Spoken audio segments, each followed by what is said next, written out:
This is a presentation of Northeast Streaming Sports.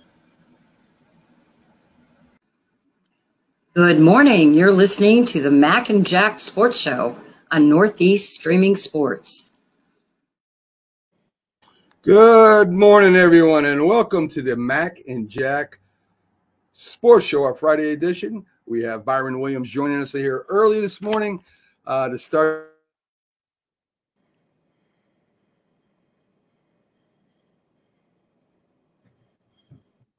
So, how you doing this morning, Byron?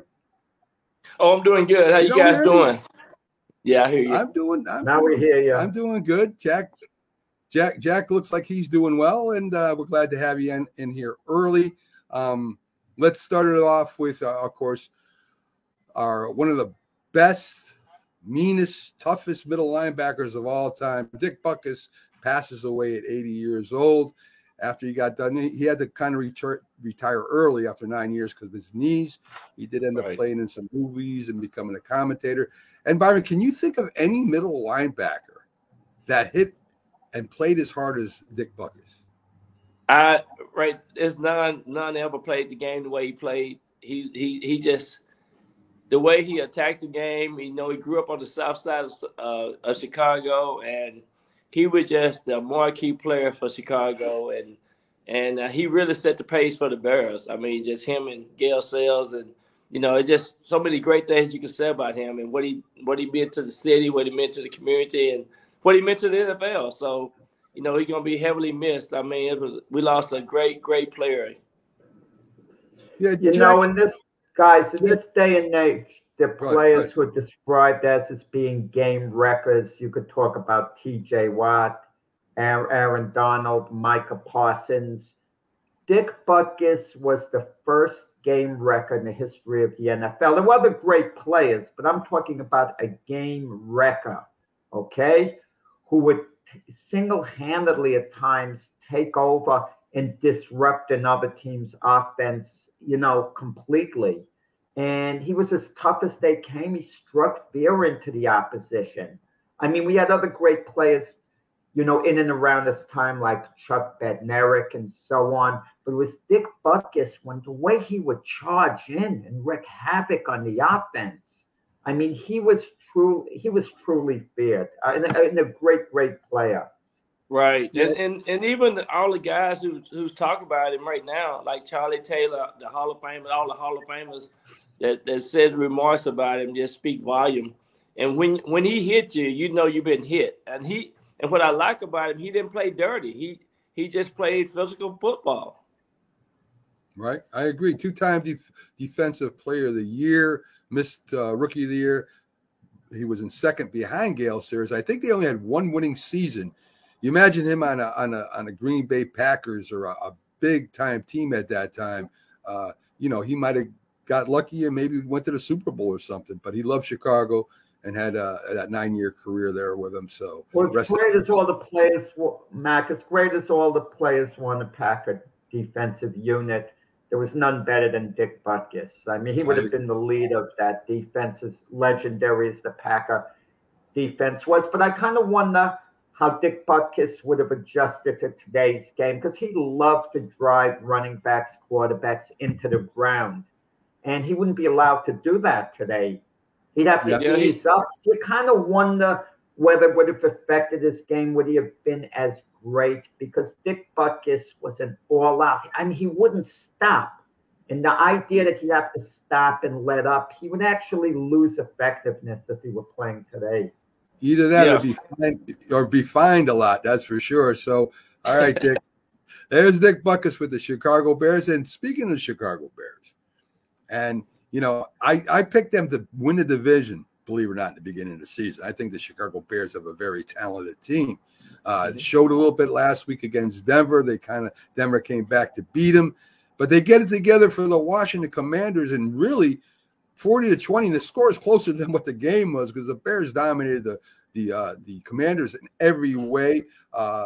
We had Justin Fields going 15 for 29 for 282 yards and 4 touchdowns. DJ Moore had a huge game. Getting rid of that first draft pick and picking up DJ Moore paid dividends yesterday.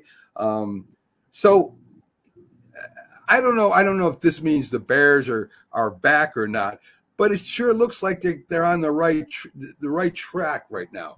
I mean, if their defense can play like they played against the Commanders, and listen, the Commanders' offense isn't a great offense. I think we can all agree to that.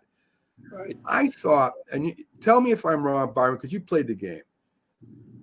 The Washington Commanders almost beat the Eagles. I think they shot their shot.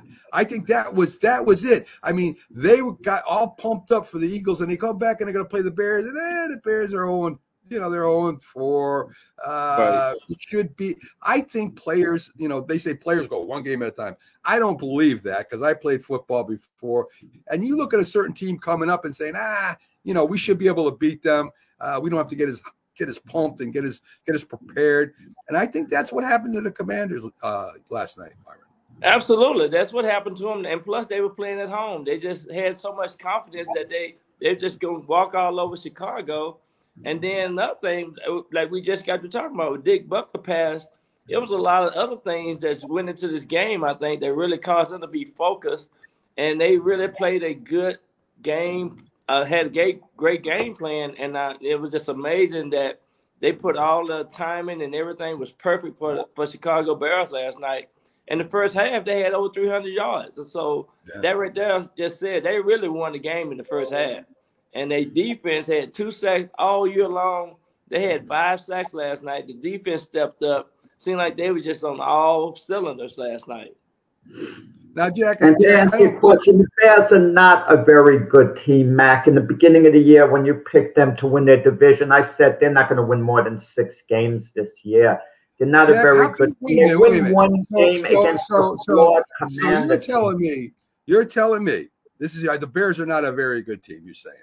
But yet they destroyed the Commanders last night. I mean, they didn't just. They're 1-4, Mac. They're 1-4. Jack, there's a lot of teams that start off bad and end up kicking it in the middle, beginning of the year. I know a few teams off the top of my head. The New England Patriots have done it. The Giants have done it. I mean, there's a lot of teams. The Steelers have done it. So just to say that they're not a very good team to me is totally, totally wrong. I think. Well, every year, I'm going to say this, every year, it's going to be some teams that start off real bad, that finish up real strong and might make the wild card and playoffs. So Chicago might be in that one of those teams, but 1-4 is really hard to get over, though. Yeah, listen, I don't think they're going to be a wild card team. I really don't. But okay. I think they'll get close to 500. I think they can finish 7-9 or 7-10. That's not too much to ask. I mean, honest to God, I think they're more talented than the Green Bay Packers. How's that? More talented. Well, the Green Bay Packers in kind of a transitional stage. Packers are better coached than the Bears. The Bears have all this turmoil going, miscommunication, the GM, the coach, the quarterback, the offensive line, which played a bit better last night than they have early in the year with the Bears. That's been a big problem with Justin Fields. And, he finally got the ball out to DJ Moore. Okay, So it was kind of like a big celebration. But I think as good as the Bears were, the Commanders were just as bad yesterday. They were flat for a while. I mean, their defense, it didn't show up. You mentioned the Eagle game. It's possible, and it does happen, teams have a letdown. You play the Eagles the week before. You're so psyched for that game. And then the game's over. It's hard to motivate yourself, to play the next week against a lowly team like the Bears compared to the Eagles. And it showed up with Washington. Yeah, a lot of time. I want to say it's a lot of distraction when you play at home, and then you playing a team hadn't won a game in all year long, and next thing you know, they up 20-0 on you or whatever, and that really just goes to show you that these guys are professionals, and you got to really stay focused, and you got to stay locked in, and just because you're playing at home and think you're gonna have an advantage, that it just don't happen in the National Football League. I agree with that. Let's talk about the Major League Baseball playoffs. We'll get back into football. I want to get these in. Listen, sweeps all across the board. The Phillies end up. Let's see. They end up winning 2 games in a row. Before we get there, I want to stop for a second.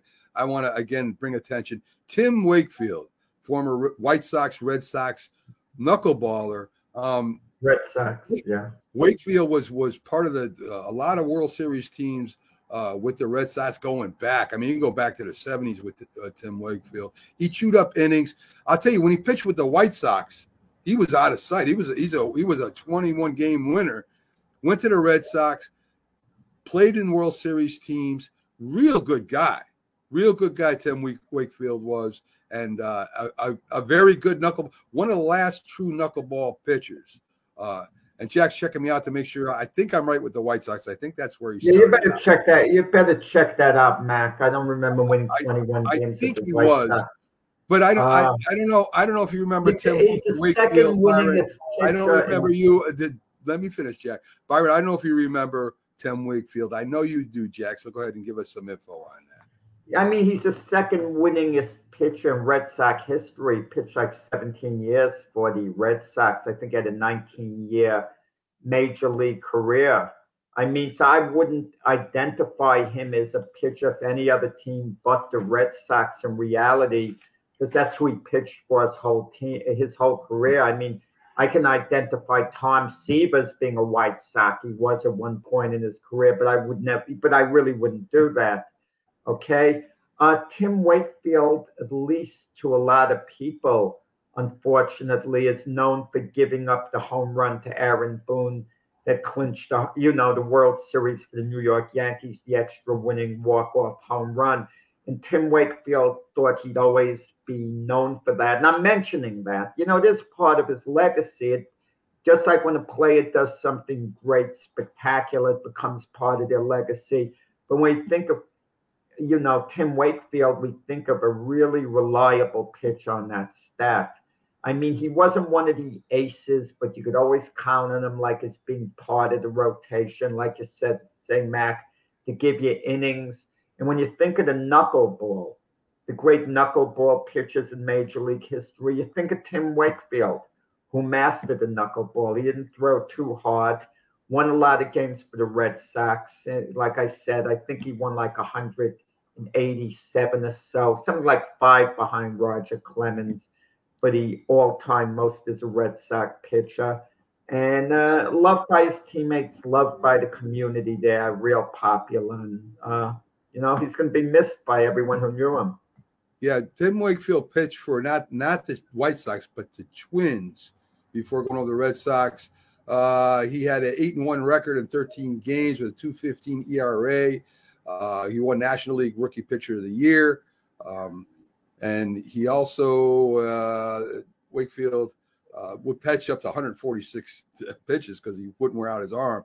But anyway, he did have a good quick 2-year stint over there with the Twins. So he did pitch for somebody else. Good morning, Rick. Glad to have you on. Byron, do you remember Tim Wakefield? You have to remember Tim Wakefield. Yeah, I remember Tim because of that knuckleball. I mean, that was a special gift, special talent, and you don't see too many guys can be able to throw that knuckleball. So yes, I remember him. Yes. So anyway, Tim Wakefield passes away. So let's get to the MLB playoffs. Again, Texas won 7-1 over Tampa Bay. Tampa Bay is out. Texas is in. They'll be going on to play the Baltimore Orioles. Let's see.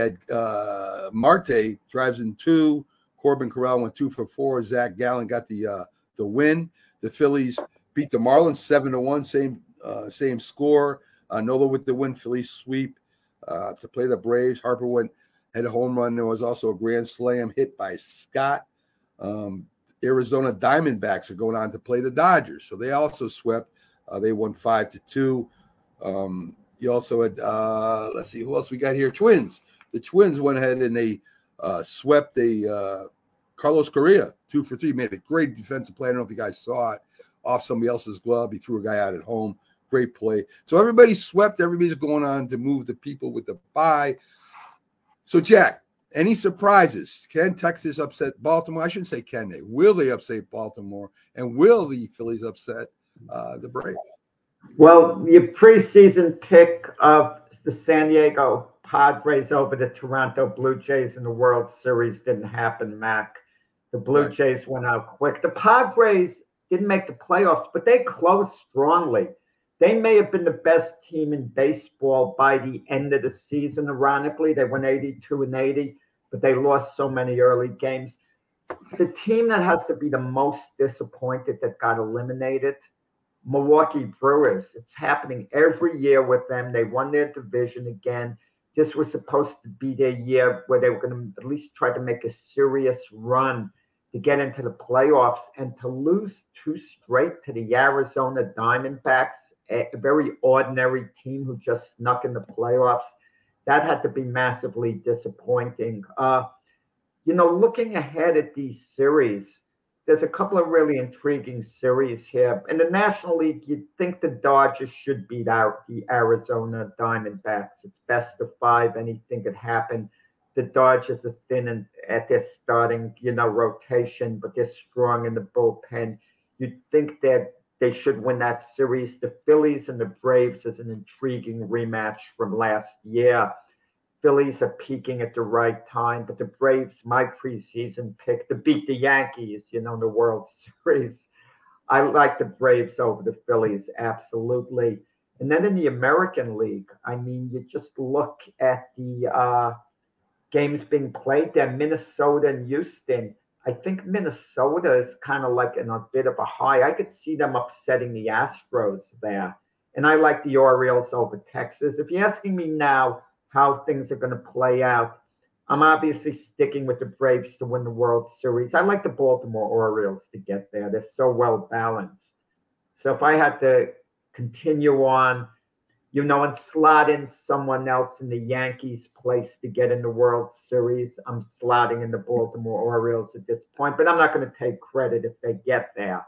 But I'm just saying they just look like the best team, the best balanced team. Byron, I know who you're rooting for. I know you. I know you're going to go for the Rangers. What do you think the Rangers, or can the Rangers beat the Orioles, Byron? I think they just have to play a perfect playoff series. They was so surprising this year, and I was so excited because, I live in Arlington, and that's where the stadium is, and it was so exciting to see the fans. And for once, we finally got something to cheer for. And the only thing, they just seem like they can't get over the hump with Houston sometime, and that right there. But they surprised everybody. I think they were the most surprising team in the American League. So I was excited for the Rangers. All right. It'd be interesting, Byron, if the Rangers do advance to the next round, if they beat Baltimore, and then if Houston beats Minnesota and Texas is playing Houston. There's been a lot of trash talking going back between the two. The Astros are mocking fun at the Rangers on social media because they edged them out for the division. So it would become a bit personal there. Yeah. So, you might get some serious drama there in Texas, the state of Texas, if those two meet. I'm even interested about it here in New York. That looks like it would be, some rivalry. Yeah, absolutely. Yeah. I agree with you. Yeah, it's right now. There's a lot of trash talking going on. So yeah. No doubt. So let's jump back into the NFL. Go over the standings. We're at the quarter-way point almost. So in the AFC East right now, Buffalo and Miami are tied at 3-1, and New England and the Jets are tied at 1-3. So I guess you'd have to say right now that the Jets are in second place and the Patriots are in second place if you want to be, if you want to go just by the records. It's in last place. It's going to be technical, Matt, because New England has the same record and they have the tiebreaker because they beat the Jets. So technically, the Jets are last place in the division. So we'll say they're in third then. So anyway, fourth. New England. Did Buffalo? Well, they're tied. Buffalo and Miami are tied. Jack, stop stealing my thunder. Buffalo, all right? technically in first place. I got to put up with Byron. Every time I do a show, Jack's got to jump in there and steal my thunder. He always tries to take my shade, right? I'm just trying to be nice and tell him the Jets are in second place. No, they're in fourth, Mac. No, Miami lost to Buffalo, so they're really in. I know how it works, Jack. I'm trying to be nice to you for a change. You can't even be nice to him, Byron. I try. But anyway. I'm trying to be factual, Mac. Buffalo. Yeah, I know, Jack. You're the fact checker here besides the safety mind. Anyway, Byron, Miami loses to Buffalo. Everybody, they're Buffalo. Buffalo's the best team in the East. Miami. everybody gets excited by one game. Yeah, Everybody, just because Buffalo beat them once doesn't mean Miami ain't going to come back and beat them. That doesn't mean that. That means Buffalo played better for one game. It's like the Jets. Just because the Jets almost beat. Who was it? Who they almost beat? Kansas City. Yeah, Kansas City. Doesn't mean that they're good as Kansas City, right? They think they are, but they're not. Yeah. So anyway, so who is the best team? I'll take you and then Jack. Who's the best team in the AFC East right this time? You have to say the Buffalo Bills at this moment. When you beat the Miami Dolphins by 28 points, how can I say the Dolphins are better at this moment? But it doesn't come down to this moment. Things change drastically in 1 week. All we have to do is look at the quarterback situation. The media is attacking these quarterbacks based on when Justin Fields plays a really good game yesterday. The media is laying off him this week. They won't have anything bad to say. Zach Wilson was the most maligned quarterback in football. He has a good game against the Chiefs. Everyone is laying off Zach for the week. They're leaving him alone. And who are they going after? They're going after Mac Jones more than anyone. All of a sudden, Mac Jones is terrible. And how did this happen so quickly? And Daniel Jones. They're going after Daniel Jones, too. How could the Giants pay him all that money? How terrible he is. In reality, the jury's still out on Daniel Jones. Let's see what he does going forward. I was a bit skeptical they gave him the money, but I wasn't outraged. I understood. Daniel Jones is capable, if you protect him, of being a decent NFL quarterback. He was one last year. It wasn't a fluke that he was good last year. Right. But, him and Matt, the two Joneses, Daniel and Mac, are the most maligned quarterbacks this week. But if they play good games, people will lay off them and they'll point to the next quarterback who played a bad game this weekend. Yeah, absolutely. I agree with all that. And it's the Joneses week for sure. They talking about the Joneses in the media. There you go. Yeah. Byron, in the North, you got Baltimore at 3-1, Pitt at 2-2, Cleveland at 2-2, Cincinnati at 1-3. Reporters come out that Deshaun Watson could have played last week, but he wasn't feeling well, and that's why they didn't put him in. Now, he was warming up before the game, Mac. I can't imagine that being the case, Deshaun Watson saying he didn't want to play.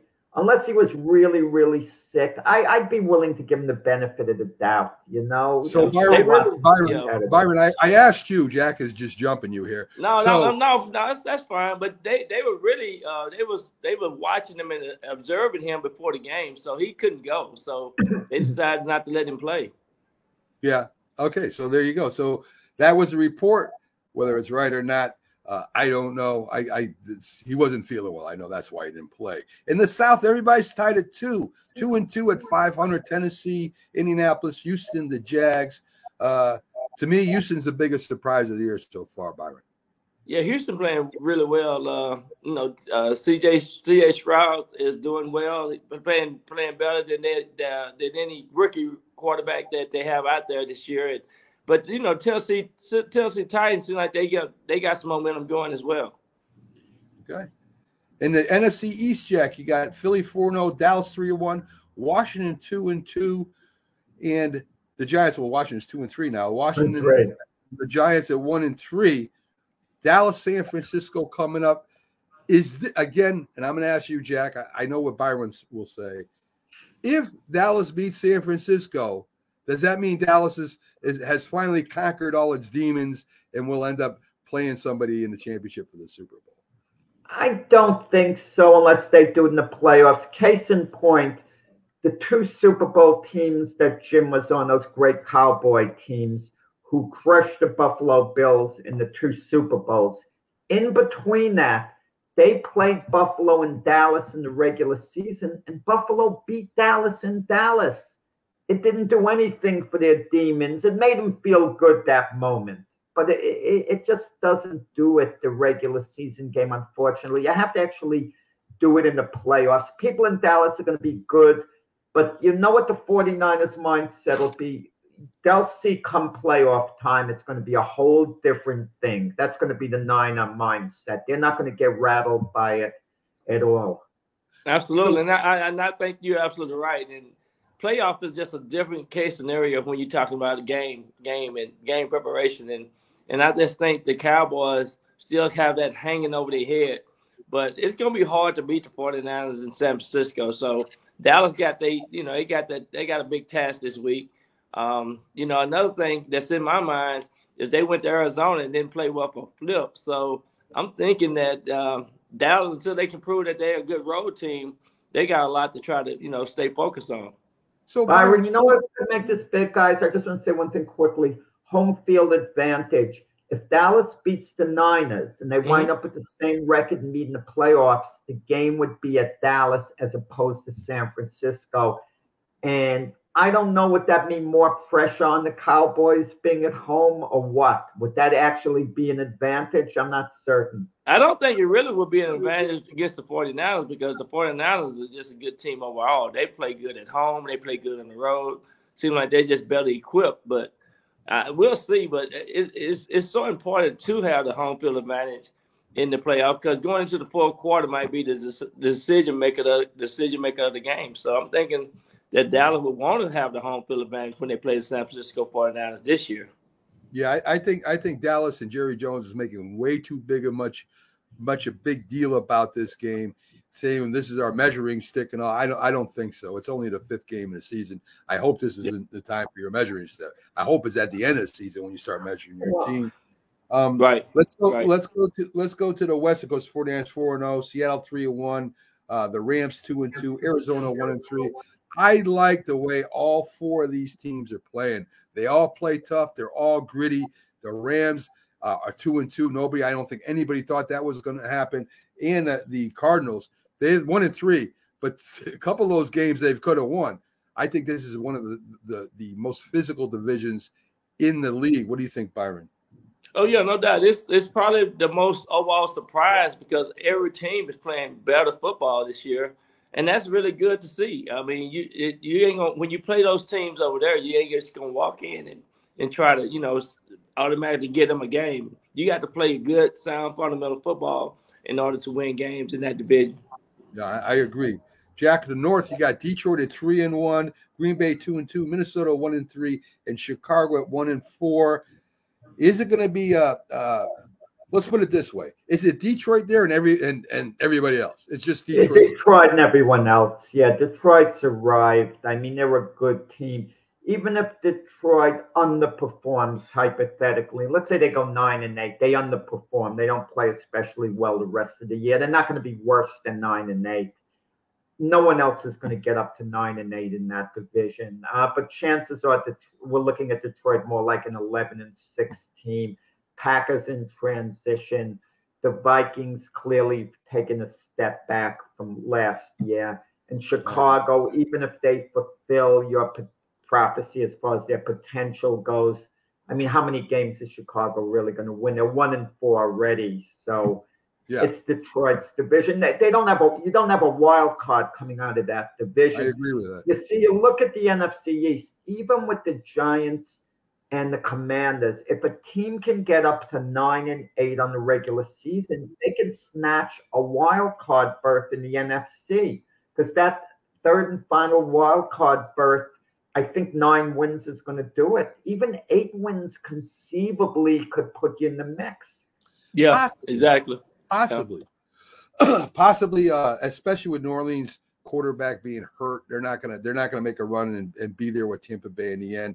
Last one, Byron. Tampa Bay 3-1, Atlanta 2-2, New Orleans 2-2, Carolina 0-4. Tampa Bay, I think it's going to be Tampa Bay and everyone else in that division too, Byron. Yeah, and I just think that Tampa Bay have really, played. They got some good, solid veterans as well, and we got to take a hat off to them because they a surprise team of that division for sure. Everybody didn't know they were going to play as good as they planned, so they playing good, sound, fundamental football.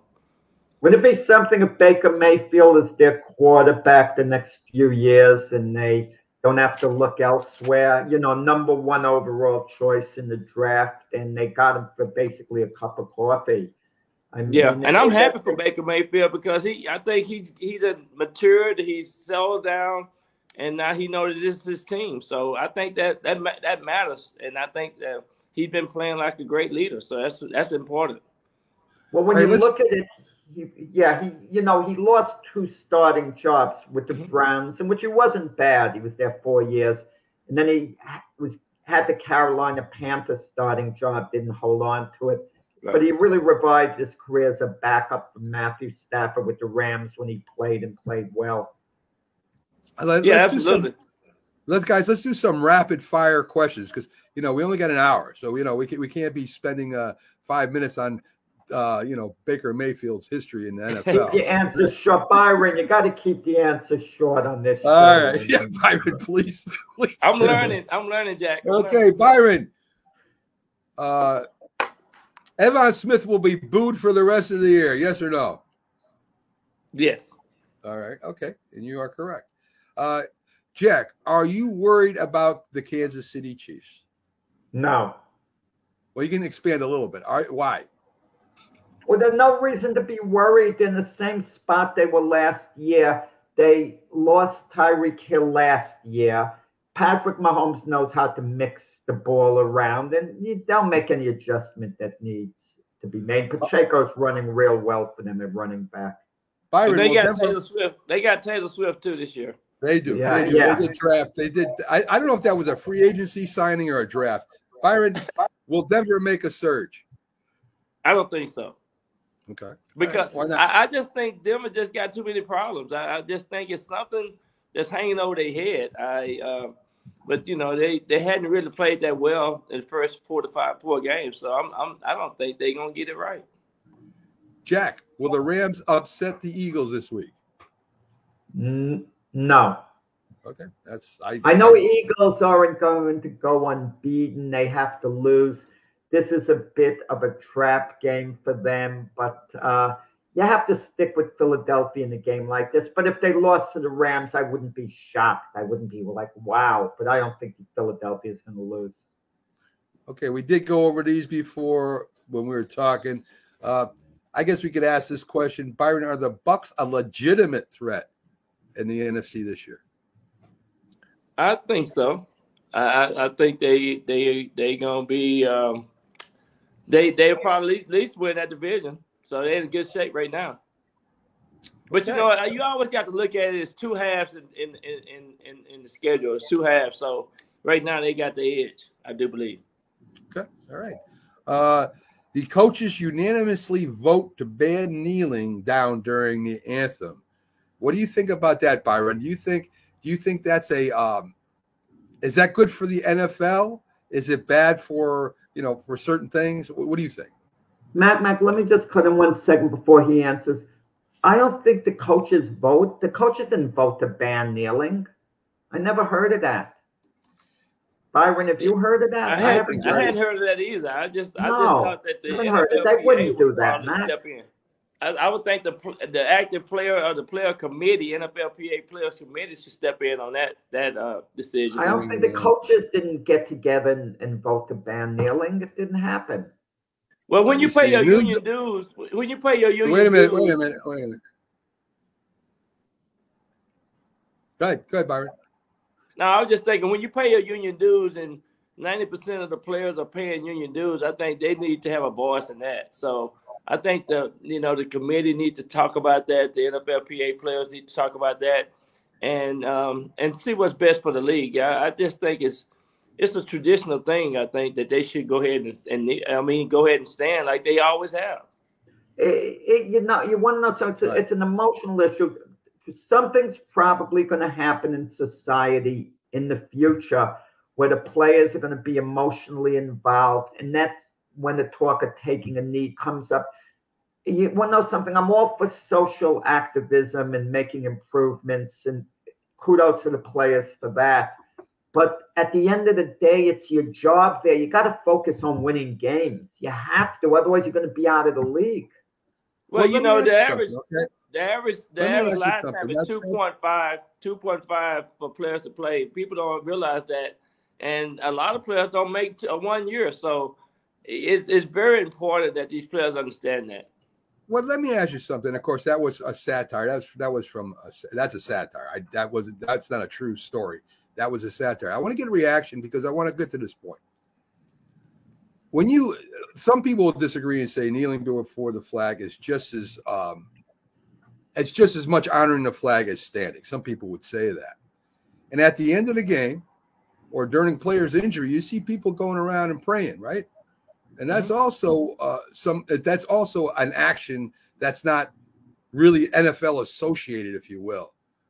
So I'm going to ask you, Byron, and then you, Jack, why is kneeling before the flag unacceptable? But praying after a game or maybe before a game, why is it acceptable? I don't know. Society completely. Byron first. No, I'll just say I think it's just been a tradition that, you know, standing and sometimes holding your hand over your heart was just a common thing for all of us. We was taught that growing up, and I just think now we have so many changes in the laws and governments and things like that. We got everybody got this opinions about this, that, and the other. So I think we still need to, you know, go back to the traditional way of what it all meant at the beginning. That's my opinion. All right, Jack, what do you think? Society evolves and we kind of learn to accept things. I'm going to tell you a little story. About 15 years before Colin Kaepernick ever took a knee, and had no idea who Colin Kaepernick was. It's probably in junior high school. I went to an NBA game with a friend of mine who was younger, who's black, okay? And they're playing the national anthem, and he's sitting in a seat, not standing up. And I elbow him and tell him to get up. You know what I mean? Because you're offending people around you. Close friend. He gets up out of respect to me. I talked to him later. I said, look, if you want to protest, I'll stay with you in the corridor during the national anthem. You don't have to stand for it. And he said it's okay. He just wanted to give his little protest at the time. Sometimes you got to consider, are you offending other people while you're doing it? Do you care about that or not? There's so many implications involved. I do things sometimes I don't want to do because I don't want to offend somebody else. You know, they could have certain feelings, you know, on a certain matter. And, you know, with taking a knee, I think by now we're kind of used to it. But let's say the Super Bowl's going on or something, and they're bringing in all the, I don't want to use the singers or the performers to give it extra impact, extra meaning, the national anthem. Do you really want to see players take knees during the thing out of protest at that moment? I mean, you know, it would offend people. It depends the setting. In other words, guys, it depends the setting that we're in. As you said, another thing, too, I want to say this real quick. I want to say this. You know, now we're dealing with the fact that people are wearing their hats in the church and they don't want to take their hats off. So, you know, over time, I think there's going to be changes and people have their own beliefs and they grew up certain ways. The reason why I believe the way I believe, but my dad and my oldest brother was in the military. So I just think of their services and what they meant and how we grew up, you know, and I think that's what affected me to believe the way I believe. Well, let me tell you, Max. Go ahead. I just want to mention boxing, for example. They played the national anthem, and the fighter's shadow boxing. He's loosening up, and something about it I don't like. You know, you're throwing punches, you're moving, you're ignoring it. Why even play it if that's going to be the case? Listen, as you said, there's a lot of different ways to look at that, and I don't think it'll ever go away with people kneeling. They say I'm showing respect to the flag by kneeling like they did in the past, way in the past. I mean, there's so many different things. So we'll push on for that. I just wanted to get your guys' thoughts if that ever happened. Not just the coaches, but suppose the NFL banned something like that. That would be interesting. It'd be a heck of a fight. Russ Francis, don't look like he's going to make it in. Russ Francis passes away. He dies, I think it was in a plane crash over Lake Placid, if I'm not mistaken. A great tight end. I mean, for the Patriots and for the 49ers, played well, especially in the Patriots. I remember him as a Patriot anyway. Good blocker, good hands, and sorry to see him get it. He was before the Bill Belichick era. Russ Francis. Yes, played in the Super Bowl that they lost. The Bears. Against the Chicago Bears. They got crushed in that game. But really top-of-the-line player, Russ Francis. One of the great names in New England Patriot history that sometimes slips under the radar. When you think of the great New England Patriot players, we usually start looking at the Bill Belichick era. But there were guys that came before him, like Russ Francis, a great running back, Jim Nance, Gino Cappelletti. There were some other great players in Patriot history, and he certainly ranks among the best. There definitely was, including Rookie of the Year Jim Plunkett, who ended up at the Raiders. Oh yeah, Jim Plunkett. Yeah, Jim Plunkett. Yeah. All right, so do you think of Jim Plunkett more as being a Raider? Yes. I think of him more as being a Raider guy. More successful. Yeah. So that's and even though he was a second stringer coming off the bench, he still did his thing. Guys, how would you feel about this? If you're Darrelle Revis, he played 1 year for the Patriots. They won the Super Bowl. But everyone identifies him as a Jet, and the Patriots are the Jets' chief rival. Can you imagine Revis? What could be his attitude? I have a Super Bowl ring. I was with the Patriots. Something isn't right about that. No, I mean, you want to Super Bowl. They did. So let's go over I'm sure Byron follows college football too, so we'll go over some college football games, especially the top 10. You got Kansas going up against Georgia. I don't think Kansas is going to beat Georgia. I think that's pretty much. Kansas does have a tough team, but they're playing. Yeah, they have a tougher team. You have to play a good sound fundamental football to beat Kansas, but Georgia just right now just awesome, and it's just hard to be hard to beat Georgia. Anybody gonna be hard to beat Georgia though. No doubt. That's right. You are correct. I am wrong. Rick is fact checking me now. They're playing Kentucky. That is correct. Kentucky is a tough team, very physical. Georgia's going to win any way you look at it. They still will have to play a really good team game to beat. Could Georgia beat the USFL champions? I don't think so. USFL, not NFL, with the USFL. No, I don't think they can beat them. I don't think they can beat them. I mean, Philadelphia Eagles are made up of mostly of Georgia players, right? I mean, I don't know. That would be an interesting game. I think it would be a good game, Byron. I really do. USFL you ain't think the so? NFL. I don't think so. USFL ain't the NFL. They ain't the NFL. I just don't think they can still beat them, though. Could the giant offensive line stop the Georgia pass rush? Oh, stop now. Just throwing shots. Just throwing shots over here. I know the Jets' offensive line could not. You got Michigan playing Minnesota. Michigan number 2 in the country. Good, very good quarterback, physical team. They should have a problem with that. We got Oklahoma number 3 playing against Texas. Now this is against number 3. Texas is number 3. Yeah, Texas is number 3. Oklahoma's like number 11. Yeah. This could be the best game of the week, guys. I want to watch this game. I think this is going to be and they're going to be in Dallas. I always pull up for Texas. My youngest daughter went to the University of Texas, so I just love those Longhorns, and but I have a lot of friends that played at Oklahoma, so I have to sometimes just pretend I'm cheering for the Sooners, but I'm not really cheering for the Sooners. All right, but listen, Texas. I think they're the best team in the nation right now. They got a heck of a defense this year. I think they could beat either Michigan or Georgia. Hopefully we get to find out. Maryland going up against Ohio State. Ohio State has been coming on lately. They got a good defense. The receivers are starting to catch some balls. But I still think they're not.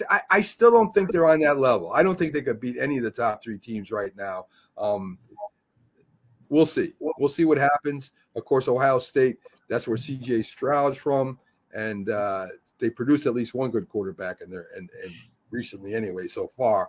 What do you think, Byron? Do you think Ohio State is a paper tiger? Yeah, I think one of the best coaches, and I look at the coaches when I look at college football, and I know that they do have one of the best coaches, and they have tradition, and so those two things gonna carry them over, and they're gonna be hard to beat. I mean, they're gonna always position themselves to be in the top 4 or 5 in the country, I think. That's true. That's true. Virginia Tech, you don't hear much about, going up against number 5 Florida State. The Florida teams this year, Miami, Florida State, are all playing good football again. And I'll tell you, Miami at one time dominated college football back when Ray Lewis was there and players like that. And I think there's a resurgence down there, Byron. I heard Miami's not a great place to play as a player. Great for the fans, the swamps down there. I mean, this is, to me, Florida football, I think, is coming back, Byron. Absolutely. I love the University of Florida, the Gators. I like them too. But Miami, for some reason, they getting excited. They recruiting some good athletes down there. So you can bet it's hard to beat Miami for sure. It's good. I think Florida State is deciding to watch too this year. So number 5. You got the whole state of Florida. You see the difference between Byron and myself. If we were both in charge of recruiting, I would look for skilled players in the game. Byron would look for athletes. That's the difference between us. Guys who, had the fundamentals, good hands. He's looking guys who could jump and run. Absolutely. Is that true, Byron? Yeah, it sounds pretty accurate right there. All right. Arizona going up against number 9 USC. USC falls down. No defense at all. Caleb Williams might come out this year. He might not, depending on who's in line to pick him. But right. USC, they can score a bunch of points. Caleb Williams threw for six touchdowns last week, and they still had problems winning that game. They fall. USC, I don't think is a legitimate top 4 team. That's absolutely. They had problem with Colorado, so I'm thinking that they're not there yet. There's something missing about that team. Either their defense needs to get better, a special team needs to improve. So it's something about USC for sure. Yeah, Jack. If Caleb Williams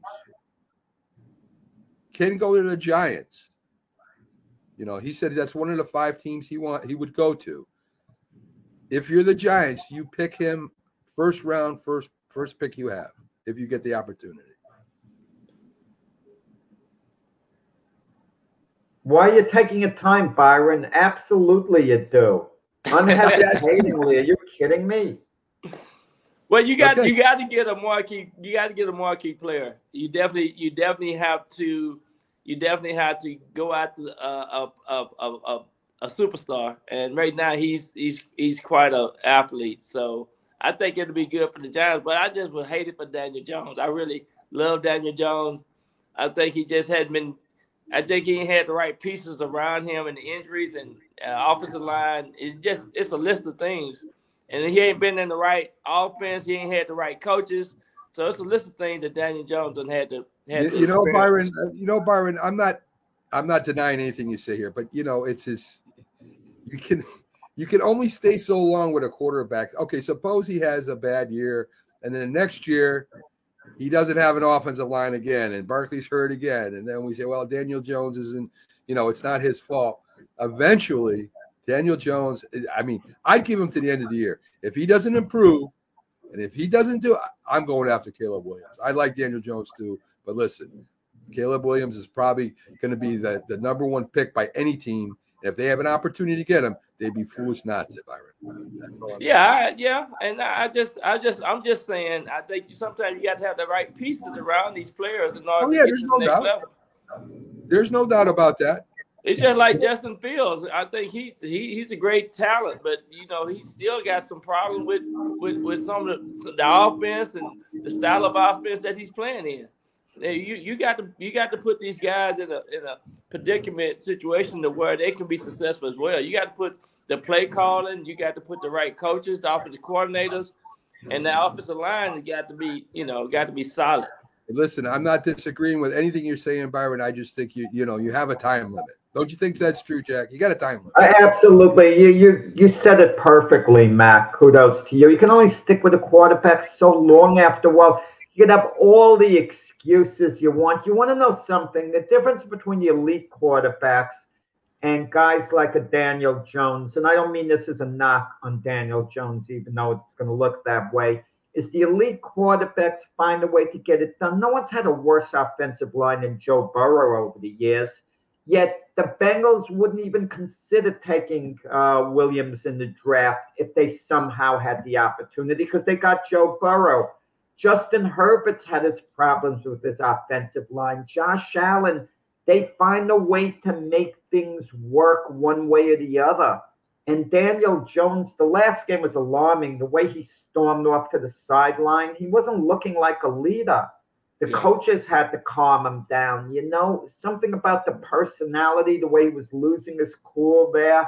I mean, these young quarterbacks, and he's not so young anymore, but they go through a tough time. I mean, none of them seem to have good offensive lines, yet they somehow make it work. And this is Daniel Jones' fifth year. I do want to say this. The style of offense that they play in now is totally different. You don't have your fullback. You don't have your conventional tight ends. So it's a different case scenario with these style of offenses now that these quarterbacks having to play with. So that's another thing too. You never live it down. If Daniel Jones, if they stick with him, and Williams turns out to be a superstar, they'll never live it down. Yeah, I agree. I agree with that. Absolutely. And finishing off the top 10, Notre Dame will be playing Louisville. Another paper tiger, which Notre Dame is. I mean, they play good against the bad teams. When they come up and they play a good team, they have a problem, and we'll see what happens. Young coach over there, maybe they get better, maybe they don't. That's my team, but I'm going to be honest about it. I don't see them doing anything this year either. Some Pats news: Mac Jones gets benched for Zappe. Now, Bill Belichick says, well, we're gonna play Mac Jones this week, right? Even though they benched him. And Mac Jones did have a bad Mac is starting Sunday for the Patriots. I just said that. So, but even if he's starting, you pulled him for Zappe. I mean, now he's going to start looking over his shoulder again, I believe. Because if you pulled him once, you're going to pull him again if he has a. It was so far down, Mac, in that game. It wasn't just a question that he couldn't get going. Still, they still pulled him, Jack. I don't care what the reason is. Yeah. As a starter, wide receiver, quarter, whatever. If they pull you out of a game and put somebody else in because of the score or whatever, that's your starting quarterback. You stay with your starting quarterback. I don't think that was a good call. What do you think, Byron? Yeah, I don't think that was a good call, but I think eventually you might want to go ahead and try Zappe. I think you only have so many games that you can continue to have this type of success, and if the offense ain't moving and scoring points, then you change. Zappe has only one problem. He's not good, guys. He's not a good quarterback, Zappe. He's basically like putting a Band-Aid on the situation. Maybe if he played a lot for a couple of years, he would develop. I'm not saying he couldn't, but he's not the answer. Mac Jones threw across the field, intercepted, returned for a touchdown. It was terrible decision-making on a throw like that. You never throw on the opposite side of the field like that. And he should know that, though, Jack. He should know that. He should know that. Why did he do that? Why did he do that? That's one of the reasons Bill Belichick had his hands over his head. And he's another emotional guy. And then he fumbles another ball. It's picked up, returned for a touchdown. Mac Jones played the worst possible game a quarterback could play. But what would alarm me about Mac Jones, guys, he doesn't really have the arm strength. That's what's alarming me. I mean, his arm isn't going to win you games. He's got to be super smart in there. And he certainly wasn't last week. You don't have to have a strong arm to go all the way. Joe Montana proved that. You just got to have the timing. You just got to know how to read the defenses. There's a lot of things that go into becoming a good quarterback or a great quarterback besides arm strength. That I think the problem with Mac Jones right now, new offensive system, new offensive coordinator, hasn't caught on. They're saying, hey, after I figured they had a good game. He's come on. I'm telling you, Jack, right now, this is the first year with O'Brien as the offensive coordinator, and I don't think Zappe's got it yet. And I don't know if he'll get it this year or not. Maybe next year. I don't know. But then you get into the question, how long do you hold on to your quarterback that you drafted? Again, if I was offensive coordinator, I would have a challenge in practice, all week in practice. Whoever do the best in practice, that'll be my starting quarterback. That's tough. That's tough, Byron. That's a tough way to pick your quarterback. They play New Orleans this week. That's the type of game you would think New England is going to bounce back from. If they lose to New Orleans and they go 1-4, they're playing at home against the Saints. You would think. Derek Carr played last week. Shouldn't have. They should have put in Jameis Winston, and he should play this week too until Carr is healthy again. Carr is an average quarterback himself, and I understand that. But if a hurt Carr, healthy Jameis Winston is better than a hurt Derek Carr. Just terrible decision by the Okay. Outside linebacker Matthew Judon is hurt. Their Christensen, their defensive back, is out. Gonzalez, the corner. They just picked up. Good player from San Diego. Jackson from San Diego to fill his slots. So Patriots have a lot of problems right now. Even playing against New Orleans, they got a lot of problems. So we'll see what happens. No good news for the Giants. No good news for the Patriots. We'll see if the Jets can bring us some good news this week and go to Denver and win. I have second. I don't know if they're gonna or not. In fact, I don't think they're gonna beat Denver in Denver. But I think they will. I think must they will. Win for the Jets. Absolute must win. They go to 1-4.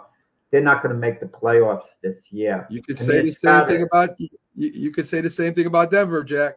They can't. But Denver's not going to make the playoffs any way you look at it. They're not that good. And you think the Jets are? The Jets are, absolutely, absolutely. Right, the Jets are in a position. I'm saving the tape. I'm saving the tape.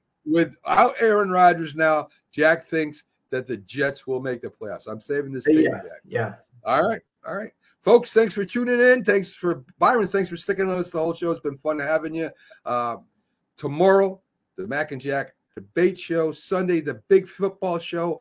Monday, not Monday yet. Byron, Wednesday, J&B Talking Shop. Jack, Glove Fist with Frank Lotierzo on Thursday temporarily. Folks, thanks for joining us. Have a great Friday, and we'll